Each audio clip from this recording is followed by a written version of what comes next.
ஓம் நமச்சிவாய சிவாய நம. அனைத்து தமிழ் உள்ளங்களுக்கும் கனிவான வணக்கங்கள்.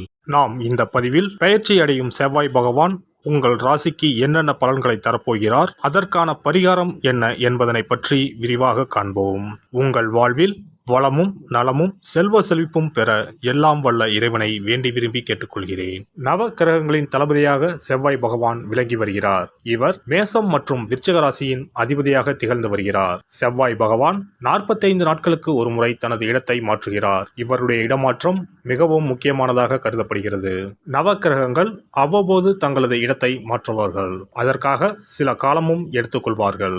அந்த வகையில் செவ்வாய் பகவான் வரும் டிசம்பர் 27ஆம் தேதி தனுசு ராசிக்குள் நுழைகிறார். டிசம்பர் மாத இடமாற்றத்தின் காரணமாக வரும் 2024ஆம் ஆண்டு முதல் செவ்வாய் பகவானால் உங்கள் வாழ்வில் என்னென்ன மாற்றம் நிகழப்போகிறது என்பதனை குறித்து காண்போம். விவேகத்துடன் செயல்பட்டு வெற்றி வாகை சூடும் மகர ராசி அன்பர்களே, முயற்சிக்கு ஏற்ப முன்னேற்றம் பிறக்கும்.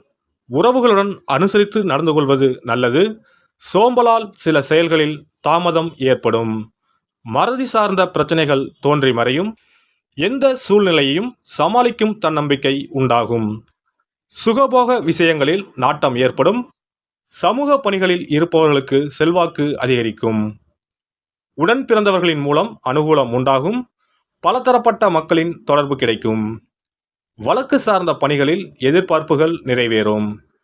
வெளிவட்டாரத்தில் செல்வாக்கு அதிகரிக்கும்.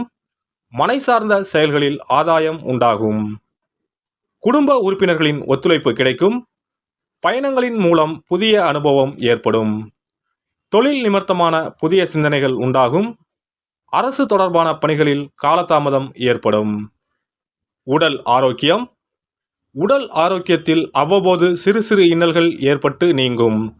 சிந்தனையின் போக்கில் கவனம் வேண்டும். பழைய நினைவுகளால் ஒருவிதமான பதற்றம் ஏற்பட்டு நீங்கும். தியானம் மற்றும் சிறு அளவிலான உடற்பயிற்சிகளை மேற்கொள்ளவும். வாகன பழுதுகளை அவ்வப்போது சரி செய்து கொள்ளவும். பெண்களுக்கு சகோதரர் வழியில் மகிழ்ச்சியான செய்திகள் கிடைக்கும். சிறு தூர பயணங்களின் மூலம் புதிய அனுபவம் ஏற்படும். சுபகாரியம் தொடர்பான எண்ணங்கள் அலைச்சலுக்கு பின்பு கைகூடும். விலை உயர்ந்த பொருட்களில் கவனம் வேண்டும். நுட்பமான பணிகளை துரிதமாக செய்து முடிப்பீர்கள். செல்வச் சேர்க்கை தொடர்பான எண்ணங்கள் கைகூடும். வியாபார பணிகளில் லாபகரமான வாய்ப்புகள் அமையும். மாணவர்களுக்கு விளையாட்டு தொடர்பான விஷயங்களில் புதிய அனுபவம் ஏற்படும். உயர்கல்வியில் சிறு சிறு குழப்பம் தோன்றி மறையும். கணிதம் சார்ந்த விஷயங்களில் ஆர்வம் அதிகரிக்கும். நபர்களின் தன்மை அறிந்து நட்பு கொள்ளவும். மறதி தொடர்பான சிக்கல் தோன்றி மறையும். ஆராய்ச்சி பணி சார்ந்த வெளியூர் பயண வாய்ப்புகள் கைகூடும். பணிபுரிவோர்கள், உத்தியோகஸ்தர்களுக்கு வேலை நிமித்தமான முயற்சிகள் கைகூடும். எழுத்து சார்ந்த துறைகளில் புதிய வாய்ப்புகள் கிடைக்கும். புதிய பொறுப்புகளின் மூலம் மதிப்பு மேம்படும். சக பணியாளர்களிடம் பொறுமையை கையாளவும்.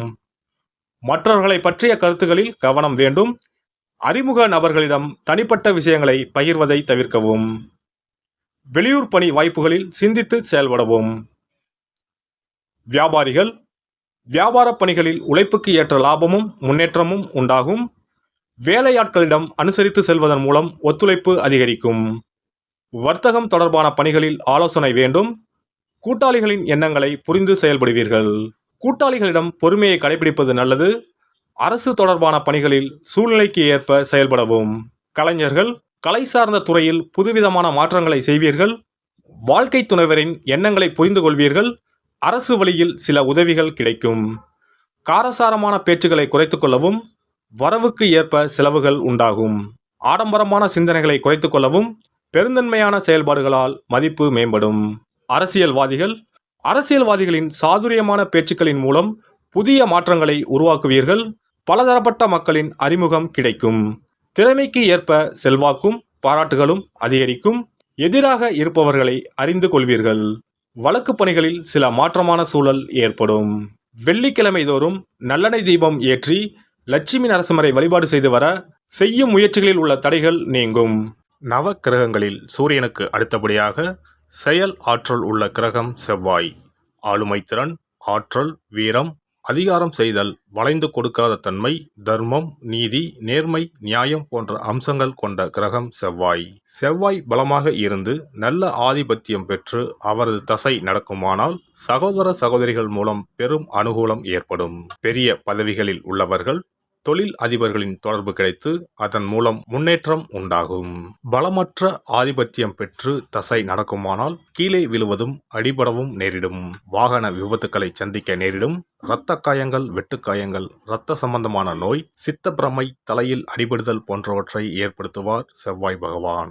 வீண் வழக்குகள், சண்டை சச்சரவுகள், மறைமுக நேர்முக எதிரிகள், பொருள் களவு போகுதல், செய்தொழில் வியாபாரத்தில் திடீரென்று பெருத்த நஷ்டம், அரசாங்க கெடுபிடி, பதவி இறக்கம், மறைந்து வாழும் சூழ்நிலை என்று பலவகை இன்னல்களை உருவாக்குவார். செவ்வாய் முதலான தோஷங்கள் அனைத்தும் நீங்க அவரின் அருளை முழுவதும் பெற செவ்வாய்க்குரிய அதிதேவதையான முருகனை வழிபடுவதும், கோதுமை ரொட்டி, வெள்ளை எள் கலந்த இனிப்பு பலகாரங்கள், துவரை போன்றவற்றை ஏழைகளுக்கு தானம் கொடுப்பதும் நல்லது.